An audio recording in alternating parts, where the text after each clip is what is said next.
तो कहा अगर वर देना चाहते हो तो फिर ऐसा वर दीजिए कि ना मैं नाग से, किन्नर से, गंधर्व से, अप्सरा से, मनुष्य से, पशु से, पक्षी से, किसी से ना मर।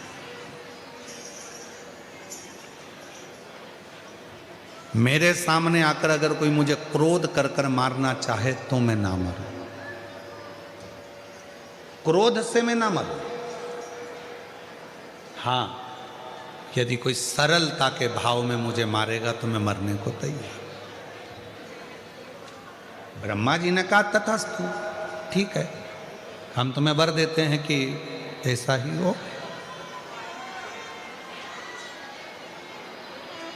ऐसा ही हो।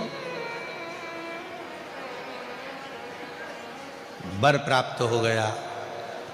अघोरासुर ने उत्पात मचाना प्रारंभ कर दिया। ऐसा उत्पात अघोरासुर ने मचाया कि सारे देवता बहुत घबरा गए, सब परेशान। अब करें तो करें क्या? जो भी अघोरासुर के सामने जाता था, अघोरासुर इतना हरकत करता था, इतनी गलत हरकत करता था कि उनको गुस्सा आ जाता, तो उसको मार ही नहीं सकते। तब ब्रह्मदेव ने भगवान शिव के पास में सूचना पहुंचाई कि इस अघोरासुर को आप समाप्त कर सकते हैं, केवल आप हैं जो इसको समाप्त कर सकते। ठीक है, पर शिवजी ने कहा कि मेरा तो एक नाम रुद्र है, मुझे गुस्सा भी आता है, क्रोध भी आता है, और आप कह रहे हो कि मैं समाप्त करूं। तो कहा आपका एक अंश स्वरूप श्री हनुमान जी महाराज भी तो हैं, और पवन तनय संकट हरण मंगल मूरति राम लखन सीता सहित हृदय बसहु। बोल हनुमान जी महाराज की। शिव जी आपका एक स्वरूप हनुमान जी का है, और हनुमान स्वरूप वो स्वरूप है जिसमें हनुमान जी भीतर की नम्रता को दर्शाते, क्रोध नहीं करते।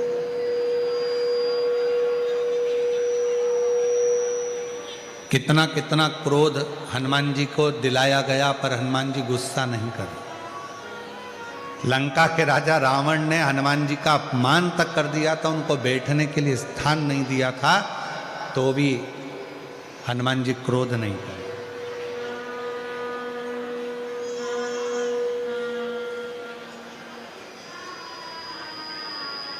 कोई स्थान नहीं मिला तो भी उनको गुस्सा नहीं आया।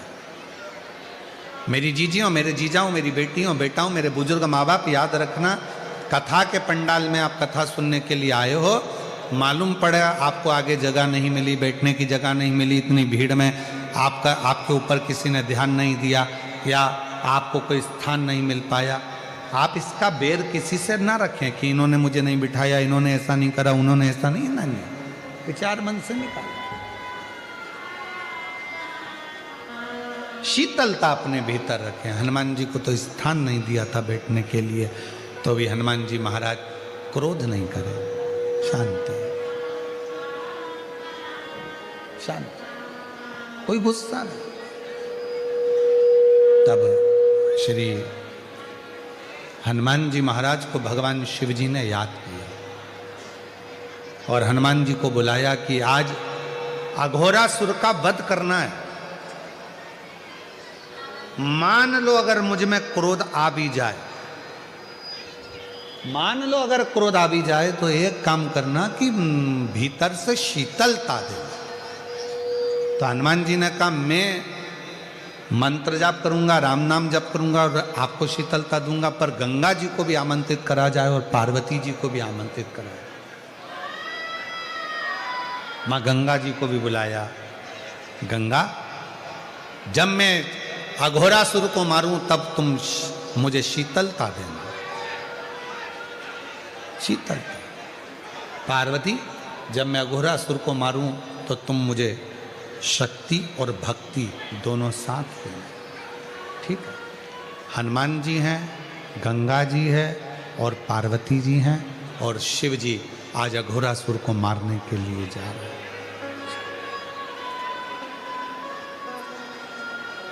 और वल्लभ विठ्ठल गिरधारी माँ यमुना जी की बलिहारी। वल्लभ विठ्ठल, बोलो बोलो बोलो, माँ यमुना जी की बलिहारी। भोले शंकर त्रिपुरारी माँ गंगा जी की बलिहारी। भोले शंकर त्रिपुरारी माँ गंगा जी की बलिहारी। हे भोले शंकर त्रिपुरारी माँ गंगा जी की बलिहारी। भोले शंकर त्रिपुरारी माँ गंगा जी की बलिहारी। वल्लभ विठ्ठल गिरधारी श्री यमुना जी की बलिहारी। वल्लभ विठ्ठल गिरधारी श्री यमुना जी की बलिहारी। अघोरासुर ने उत्पात मचाया। ऐसी ऐसी हरकत अघोरासुर ने करी कि भगवान शिव को क्रोध आने लगा, शंकर भगवान को क्रोध आने लगा। और जैसे शिव जी को क्रोध आने लगा, शंकर भगवान को जैसे ही क्रोध आने लगा, गंगा जी ने शीतलता दी, पार्वती जी ने भक्ति शक्ति, हनुमान जी महाराज ने भगवान राम के नाम का उच्चारण कर कर शीतलता प्रदान करना प्रारंभ कर दिया। शीतल। और अघोरासुर को मारने के लिए भगवान शिव ने तुरंत अपना शस्त्र त्रिशूल उठाया। अघोरासुर चरणों में आकर पड़ गए, मुझे मत मार। जितनी शीतलता से आप मेरे सामने खड़े हैं, आज मैं वचन देता हूं, अघोरासुर कहता है, उतनी ही शीतलता आपके सम्मुख में मेरी रहेगी। मेरे नाम को आप अपने साथ में जोड़ लो। शिव जी ने अपने एक मुख का नाम अघोर रख दिया। अघोर। बोल अघोरेश्वर महादेव। अघोरेश्वर महादेव। तो यहां जो रुद्राक्ष की महत्वता चल रही है, 5 मुखी रुद्राक्ष में जो 5 मुख होते हैं उसमें से एक मुख अघोर का होता है। इसीलिए शिव महापुराण में आप लोग स्मरण करें हैं ये रुद्राक्ष की महत्वता। आप जब भी सीहोर का रुद्राक्ष आपको मिलता है, कोई 5 मुखी मिलता है, कोई 7 मुखी मिलता है, कोई 4 मुखी मिलता है, वो अघोर शीतलता देता है, शांति देता है। और यहां तक शिवपुराण कहती है, शिव महापुराण यहां तक कह रही है, अगर मान लो किसी के शरीर में ब्लॉकेज आ गए हैं और डॉक्टर ने कहा है कि इनका बाईपास कराना है या इनका हार्ट कम काम कर रहा है, आप डॉक्टर का इलाज करवाते रहें, टेबलेट खाते रहें, दवाइयाँ खाते रहें, जांचें कराते रहें, मना नहीं है, क्योंकि डॉक्टर भी शिव का एक रूप होते हैं, उनके कहे अनुसार करें। पर साथ में एक काम और चालू कर दो। मान लो कल बाईपास होना है, कल ऑपरेशन होना है, आज से ही एक बेलपत्री शिव जी पे चढ़ाएं और बेलपत्री की डंडी, चाहे आप कहाँ खड़े हैं, बस जहाँ आप खड़े हैं, बेलपत्री की जो डंडी है उस डंडी का मुख अपनी ओर रखना और अघोरेश्वर महादेव के नाम से 5 बार जल उस बेलपत्री पर शिवलिंग पर चढ़ाएं, कटोरी में उस जल को झेल कर ले आएं और अघोरेश्वर महादेव का नाम लेकर उस जल को जिसका बाईपास हो रहा है, हार्ट काम नहीं कर रहा, उसको थोड़ा थोड़ा 5 बार पिला दें और दूसरे दिन फिर डॉक्टर को बोलें कि एक बार जांच करो, बाबा चाहेगा तो उसका हार्ट काम करना प्रारंभ कर दे। अघोरेश्वर महादेव।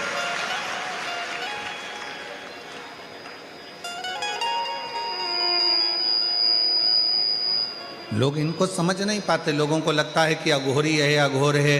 अघोर, अघोर का मतलब होता है शांति, अघोर का मतलब होता है शीतलता, अघोर का मतलब होता है विपदा को हरने वाला, अघोर का मतलब होता है जो तुम्हारे भीतर जो भी आपके जीवन में सुख आने में जो दुख दिए जा रहे हैं, आपकी सुख की जो मार्ग हैं उसमें जो तकलीफें आकर खड़ी हो रही है, उस मार्ग को क्लियर करना, उस मार्ग को साफ करना।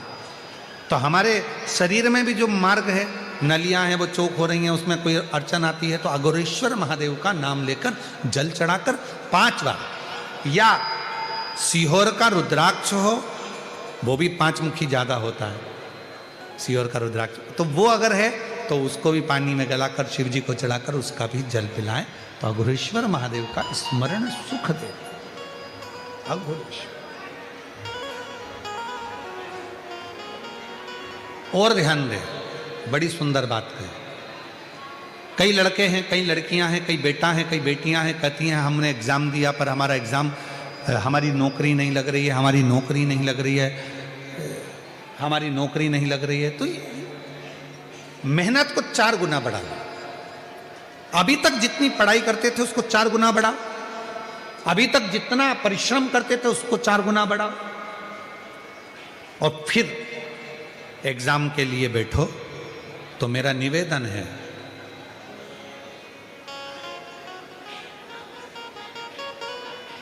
कभी तुम्हारे पास में अगर रुद्राक्ष है सीहोर का, तो उस रुद्राक्ष पर तुम्हारे घर में अगर अलोनी भस्म हो, अलोनी भस्म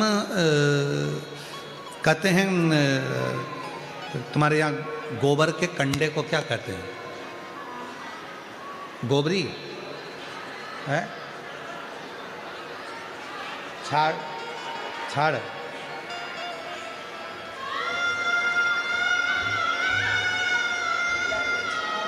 छाना, तो गुजरात में उसको छाना बोलते हैं, और महाराष्ट्र में गोबरी कहते हैं, हमारे उधर कंडा कहते हैं। ठीक है, तो जो वो गाय का गोबर होता है तो वो उसको हाथ से थपा हुआ नहीं, गाय ने गोबर किया, नीचे गिरा, सूखा हुआ गोबर का कंडा जो होता है उसको जलाकर भस्म बनाकर कपड़े से छानकर उसको डब्बी में रख लेते हैं। जब ऐसा लग रहा है कि मेरा ये काम हो ही नहीं रहा, अटक ही अटक रहा है, तो सोमवार की अष्टमी जब पढ़े तो वो थोड़ी सी जो भस्म है वो उस रुद्राक्ष पर 5 मुखी पर अघोरेश्वर महादेव का नाम लेकर चढ़ा दी जाए, और उसी भस्म को खाकर, उसी भस्म का तिलक लगाकर यदि कार्य के लिए जाया जाए तो वो कार्य सफल होता ही है, उसमें अड़चन आ ही नहीं सकती, उस कार्य में कभी अड़चन नहीं आ सकती, क्योंकि अघोरेश्वर महादेव का उसमें नाम है, अघोर, अघोरेश्वर। तो 2 रुद्राक्ष दुख को, तकलीफ को, बीमारी को, कष्ट को, अड़चन को समाप्त करते हैं। उसमें 5 मुखी, 5 मुखी में भी इसलिए मूल है क्योंकि उसमें अघोर भगवान शिव का एक मुख जुड़ा हो, अघोरेश्वर, और दूसरा है 7 मुखी रुद्राक्ष। फिर 4 मुखी का भी वर्णन आता है, इसे रुद्राक्षों का स्मरण किया जाए।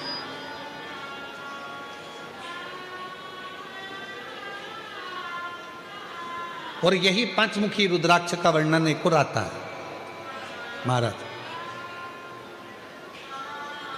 डॉक्टर ने कहा कि कमर का गुरिया चले गया है और वो गुरिया खसक गया है, या घुटने का ग्रीस खत्म हो गया है, या घुटने में गैप आ गया है, या कमर में गैप आ गया है, और व्यक्ति को लगे कि मैं बैठ नहीं पा रही हूँ, जमीन पर नहीं बैठ सकती, डॉक्टर कह रहा है कि कुर्सी पर बैठना पड़ेगा, नीचे नहीं काम कर सकती, नीचे नहीं बैठ सकती, गुरिया चले गया है, डॉक्टर का इलाज करवाओ, डॉक्टर को दिखाओ, जांचें कराओ, जो बोले वो करो।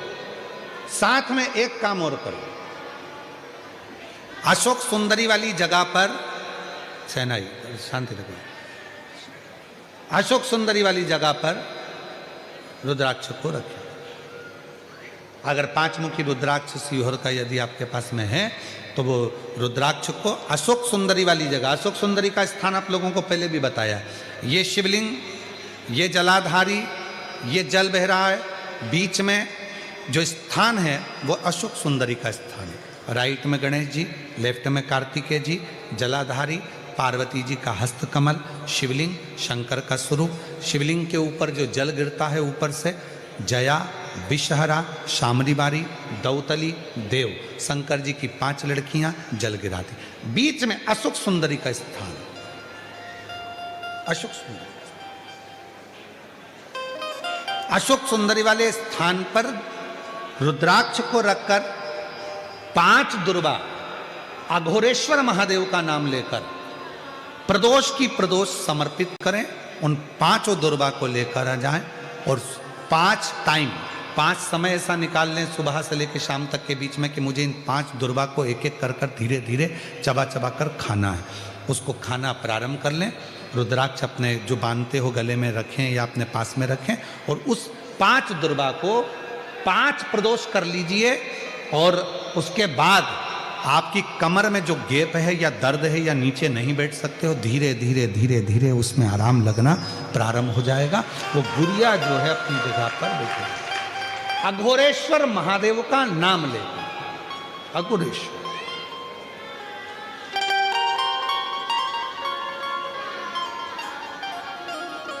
और मैंने तेरे ही भरोसे बाबा, तेरे ही भरोसे हवा बीच उड़ती जावांगी बाबा, डोर तो छड़ीना में कटी जाएगी।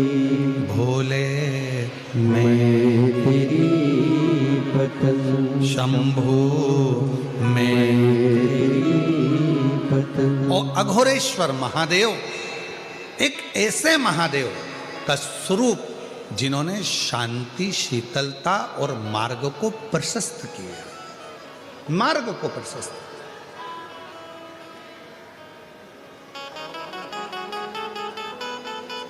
लक्ष्य तक भेजने वाले, मंजिल तक पहुंचाने वाले।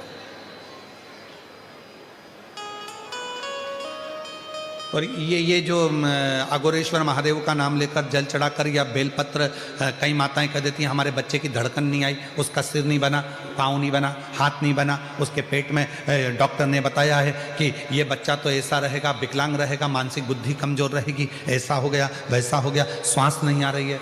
अघोरेश्वर बाबा का नाम लेकर बेलपत्र चढ़ाकर उस बेलपत्र को भी अगर माँ गर्भवती नारी खा रही है तो बच्चे को वो प्राप्त हो रहा है, और प्राप्त हो रहा है तो उसका शरीर पूरा बनना प्रारंभ होगा। फिर बच्चे की जांच कराओ, सोनोग्राफी कराओ, उसमें धीरे धीरे आपको मालूम पड़ेगा कि बच्चे की धड़कन आई है, बच्चे की श्वास। अघोरेश्वर महादेव, फिर से बोलो कौन से महादेव हैं? अघोरेश्वर महादेव। शिव जी के एक मुख को अघोर कहा गया, एक मुख अघोर। और शिव कथा कह रही है, भगवान शंकर का पवित्र चरित्र कह रहा है, शिव महापुराण कह रही है। 2 रुद्राक्षों का स्मरण किया गया जो सुख देने वाले, आनंद देने वाले, अविरल भक्ति देने वाले, राहों को मंजिल तक भेजने वाले।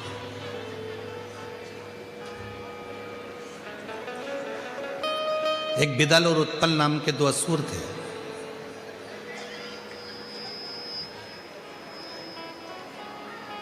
माता पार्वती ने उनको कुंदुक का प्रहार कर कर मारा था, और शिवजी का नाम कुंदकेश्वर महादेव।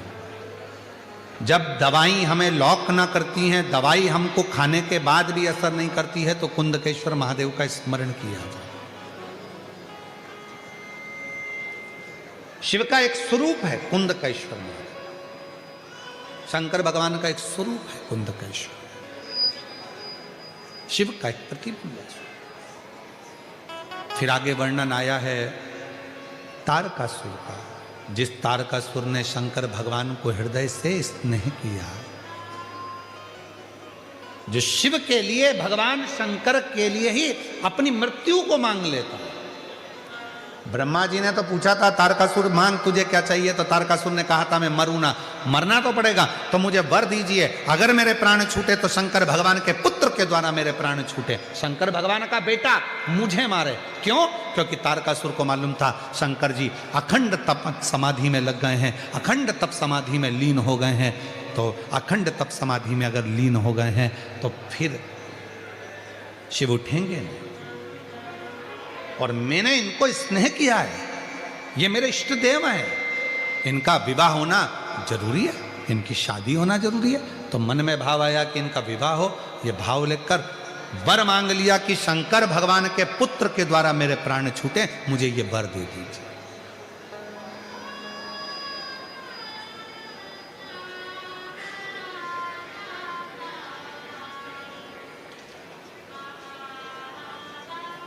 मुझे कुछ और नहीं चाहिए।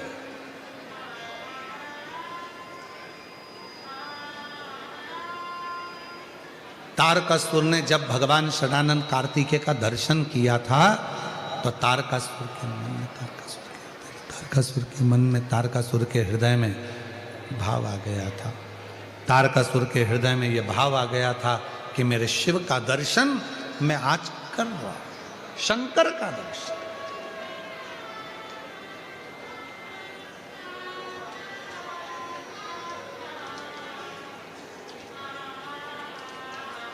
और बहुत दिन हो गए भोले से बिछड़े, बहुत दिन हो गए भोले से बिछड़े, भोले जी से बिछड़े शंकर जी से बिछड़े, भोले से बिछड़े शंकर जी से बिछड़े, बहुत दिन हो गए भोले से बिछड़े, बहुत दिन हो गए भोले से बिछड़े। बहुत दिन शिव को प्राप्त करना चाहा, शिव मिले, शंकर मिले। आज शिव का दर्शन मुझे कार्तिकेय के रूप में हो रहा है। षडानंद कार्तिकेय का दर्शन कर रहा हूं तो मेरे को शिव का ही दर्शन हो रहा।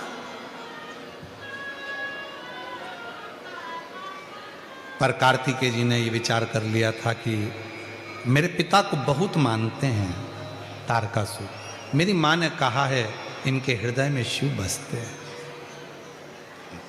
अब इनको तकलीफ नहीं दूंगा। और जिसके हृदय में भगवान शंकर विराजमान हो, जो शिव के भक्ति में दिन रात डूबा रहता हो, शिव पुराण कहती है उसका मन कभी ना दुखाए, उसके हृदय को चोट ना पहुंचाए। एक सच्चा शिव का भक्त, एक सच्चा शंकर भगवान का भक्त शिव का ही कोई अंश लेकर जन्म लेता है।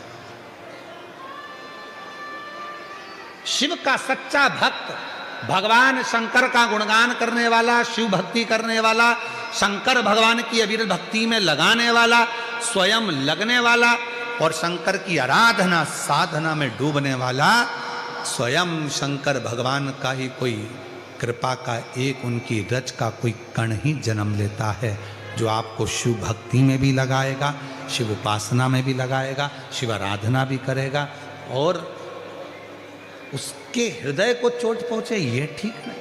तारकासुर शिव की आराधना करता है, तारकासुर शंकर की साधना करता है।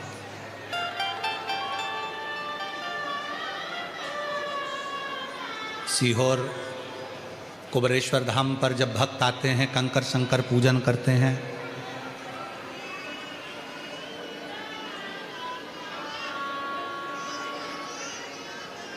हम जानते हैं कि अंदर बाबा के मूल शिवलिंग का दर्शन आप लोगों को नहीं हो पाता है क्योंकि वहाँ इतनी जगह नहीं रहती है।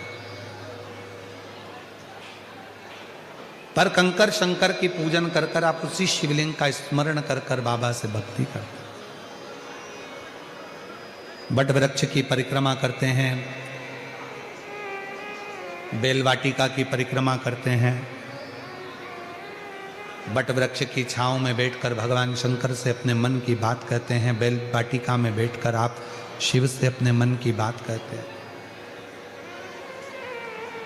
कुबेरेश्वर धाम पर अभी इतनी व्यवस्थाएं तो नहीं है, पर धीरे धीरे व्यवस्थाएं हो रही हैं, चल रही हैं।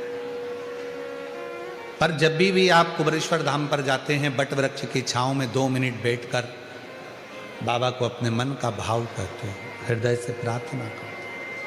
कंकर शंकर 5 कंकर बीन कर पूजन करते हो, 1 कंकर लेकर अपने घर को आते हो, उसको अपने दिल की बात कहकर वो सुनता है।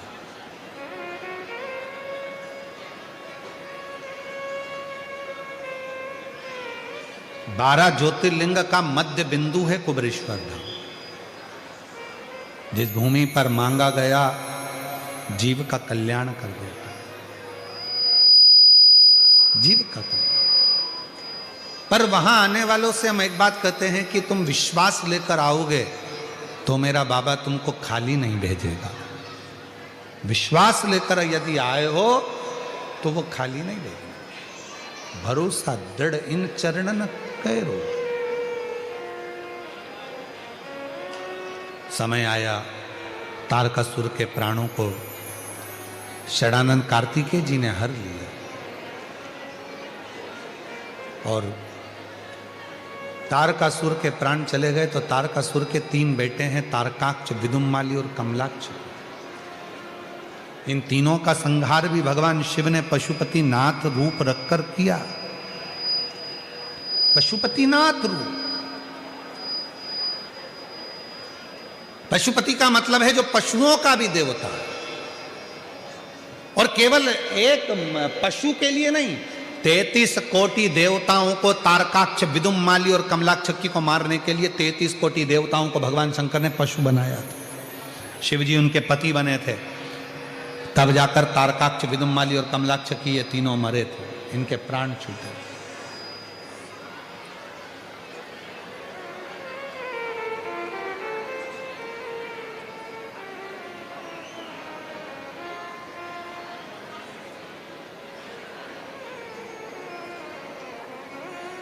केदारनाथ जी कौन कौन गया है?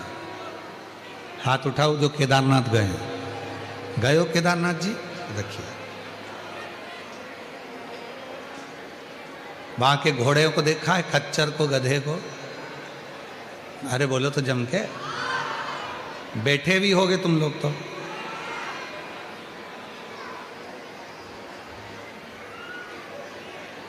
कभी उस खच्चर से, कभी उस घोड़े से पूछा जो तुमको बिठाकर इतने ऊपर लेकर जा रहा है, कितना अंदर से रो रहा होगा, कितना दुखी होगा, कितना दुखी,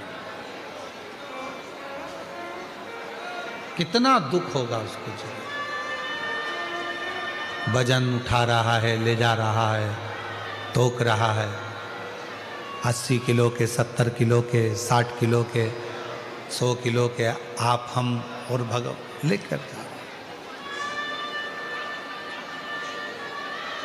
एक बार भगवान शिव ने, भगवान ओघड़दानी ने उस पशु से पशुपति बनकर पूछ लिया था, पशुपति बन, तेरे ऊपर दुनिया का बोझा ढोकर लोग आते हैं दर्शन करने के लिए, पैदल चलकर नहीं आते। अच्छे अच्छे जवान भी व्यक्ति बैठकर तेरे ऊपर आते हैं, और तेरे ऊपर बैठकर आते हैं, तुझे कितना कष्ट होता होगा, कितना दुख होता होगा, कितना तकलीफ होता होगा। शंकर भगवान ने पूछा उस खच्चर से, उस घोड़े से, उस गधे से। उसने कहा, प्रभु दुख तो बहुत होता है, शरीर में कष्ट भी बहुत होता है, पर हमारा कष्ट जब हम उसको लेकर आते हैं केदारेश्वर मंदिर के बाहर, जब हम उसको छोड़ देते हैं और हमारा मुख जब आपके मंदिर की ओर होता है, तब हमारा सारा दर्द, सारा दुख, सारा समाप्त हो जाता है और आपका दर्शन। लोग कहते हैं कि केवल मनुष्य को ही बाबा की भक्ति प्राप्त होती है, पर यहाँ पशु भी कह रहे हैं कि हमें तेरे दरवाजे पर आने पर सुख प्राप्त होता है। सुख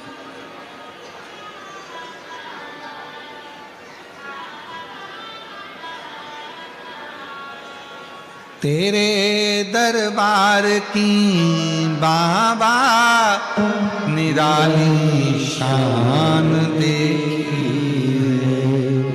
तेरे दरबार की बाबा निराली शान देखी, तुझे देते नहीं देखा पर झोली भरी तुझे देते नहीं देखा पर झोली भरी मुख दुनिया मोड़े बाबा तू मुखड़ा मुख दुनिया मोड़ेगी बाबा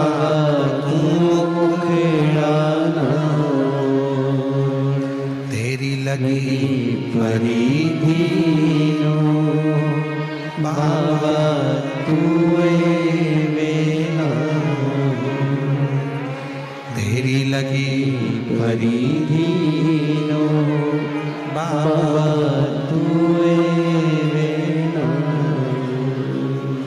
अब कृपा करो भोलेनाथ जी दुखड़े को मिटाने वाले, अब कृपा करो भोलेनाथ जी दुखड़े को मिटाने वाले, अब दया करो भोलेनाथ जी दुखड़े को मिटाने वाले, अब कृपा करो भोलेनाथ जी दुखड़े को मिटाने वाले, अब दया करो भोलेनाथ जी दुखड़े को मिटाने वाले। बोलो अब दया करो भोलेनाथ जी दुखड़े को मिटाने वाले, दुखड़े को मिटाने वाले, कष्टों को मिटाने वाले, दुखड़ों को मिटाने वाले, कष्टों को भरने वाले, दुखड़ों को मिटाने वाले, कष्टों को मिटाने वाले, दुखड़ों को मिटाने वाले, कष्टों को मिटाने वाले, अब तुम दया करो भोलेनाथ जी दुखड़ों को मिटाने वाले, अब तुम दया करो भोलेनाथ जी दुखड़ों को मिटाने वाले, अब तुम दया करो भोलेनाथ जी दुखड़ों को मिटाने वाले, अब तुम दया करो भोलेनाथ जी दुखड़ों को मिटाने वाले।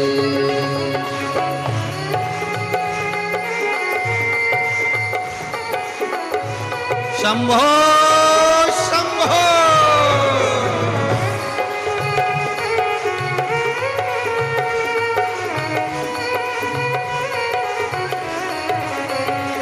अब दया करो भोलेनाथ जी दुखड़ों को मिटाने वाले, अब दया करो भोलेनाथ जी दुखड़ों को मिटाने वाले, कष्टों को मिटाने वाले, दुखड़ों को मिटाने वाले, कष्टों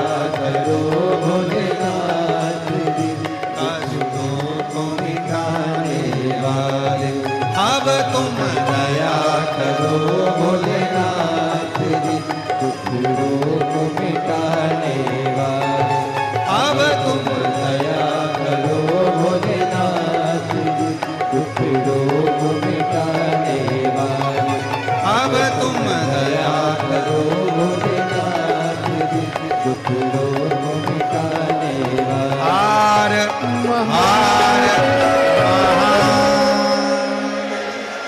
अपने स्थान पर बैठकर आज विराम की कथा का ये आखिरी भजन था। दिल से बाबा को प्रार्थना कर लो, विनय कर लो। पहले नहीं बोल पाए हो तो अब बोल लो और बाबा को अपने मन का भाव कह लो। जहाँ जगह मिल जाए वहाँ बैठ जाओ। बैठकर बाबा को प्रार्थना कर लीजिए, विनय कर लीजिए, निवेदन कर लीजिए, भाव से बाबा को विनती कर लीजिए। साथ में बोलेंगे आप और हम, भाव से बाबा को रिझाएंगे।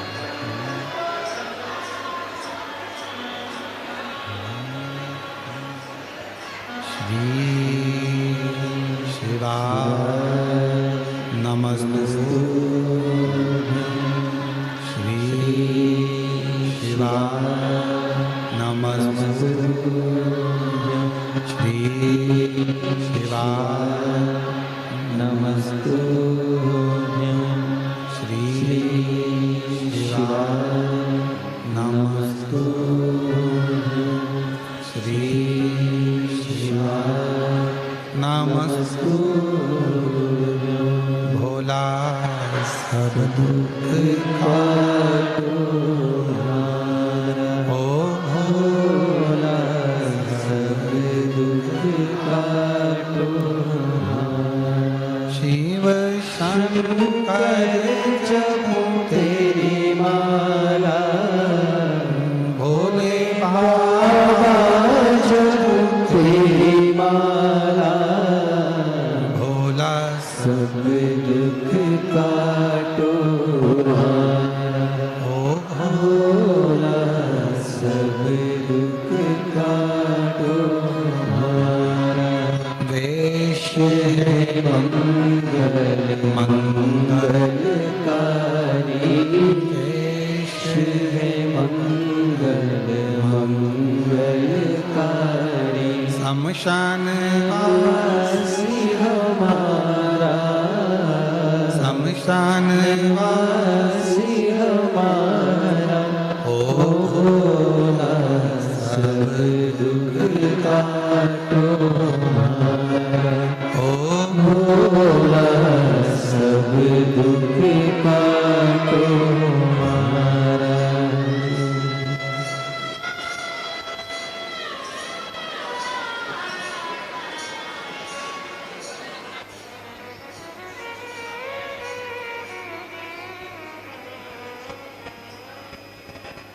बाबा देवादिदेव महादेव भगवान शिव की कथा कहती है।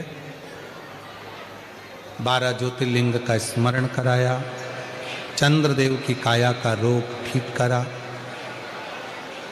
कार्तिकेय जी को मनाया, मल्लिकार्जुन के रूप में विराजमान हुए, दूषण नाम के राक्षस का संहार कर कर महाकाल बन गए, विंध्य पर्वत को दर्शन देकर ओमकारेश्वर बन गए, नर नारायण को दर्शन देकर केदारेश्वर बन गए।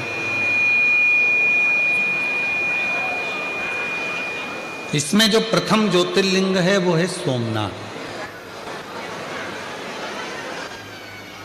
जो गुजरात सौराष्ट्र की पवित्र धरा पर विराजमान है। 1000 वर्ष पहले, 1000 साल पहले आतंकियों ने, विधर्मियों ने उस सोमनाथ के अस्तित्व को मिटाना चाहा था। 1000 वर्ष पहले उसको मिटाने का प्रयास किया था, पर भूल गए थे वो आतंकी, भूल गए थे वो आतंकी, भूल गए थे वो विधर्मी कि यह भारत की भूमि शिव की भूमि है और वो सोमनाथ आज भी अटल और अजर खड़ा है। अजर और अटल वो सोमनाथ आज भी खड़ा है। तुम जितना सोना, जितने माणिक, जितने रतन लूट कर लेकर गए थे, उतना सोमनाथ बाबा की भूमि पर आज फिर उतना रतन माणिक सोना हीरा पन्ना शिव भक्तों ने लाकर जमा किया।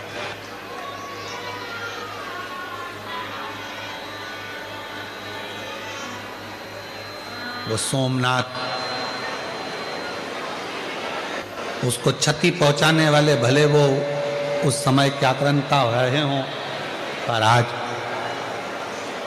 शिव के भक्तों ने उसको संभाला।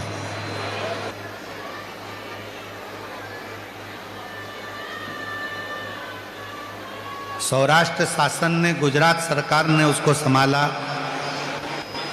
केंद्र में विराजमान माननीय प्रधानमंत्री जी नरेंद्र भाई मोदी जी ने भी सोमनाथ की उस आनंदमय गाथा का स्मरण करते हुए उसको पूर्ण तरह से पूर्ण आनंद के साथ में फिर जागृत किया, फिर जागृत और पुनः वह जागृत शिव कथा कर रही है। नर नारायण को दर्शन देकर केदारेश्वर बने। कुंभकर्ण के पुत्र भीम का संहार कर कर भीमाशंकर हुए। मनु शत्रुपा को दर्शन देकर विश्वनाथ के रूप में काशी में विराजमान हुए। गौतम बाबा पर गौ हत्या के दोष को मिटाने के लिए ब्रह्मा विष्णु महेश त्र्यंबकेश्वर बने। रावण के लिए वैद्यनाथ, दारुक राक्षस का संहार कर कर नागेश्वर बन गए। राम जी द्वारा पूजित होकर स्थापित होकर रामेश्वर बन गए और सुधर्म नाम के ब्राह्मण की पत्नी भूष्मा के बेटे को जीवित किया तो कृष्णेश्वर बन गए। ये 12 ज्योतिर्लिंग हमारे जीवन में एक उज्जवल ज्योति प्रदान करते हैं, एक बल प्रदान करते हैं। ऐसी पवित्र कथा जो तुमरुका जी चंचुला देवी को कह रहे थे, चंचुला देवी का पति बिंदु प्रेत योनि से मुक्त हो गया। शिवजी ने अपने मस्तक की बेलपत्र शिवपोथी को दी।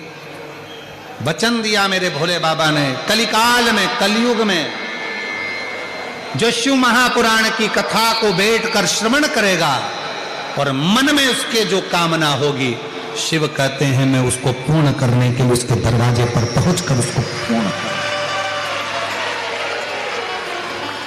मेरी जीजियों, जीजाओं, मेरी बेटियों, बेटाओं, मेरे बुजुर्ग माता पिता, ध्यान रखना, ये कुबेरेश्वर धाम से चलकर कुबेर भंडारी, कुबेरेश्वर महादेव जब आपकी नगरी में आते हैं, आप झोली पसार कर उससे जब विनय करते हो तो वो पूर्ण जरूर होता है। ये केवल शिव महापुराण की कथा नहीं है जिसको सुना और कानों से निकाल दिया। ये अपने पिता से मन की बात कहने का एक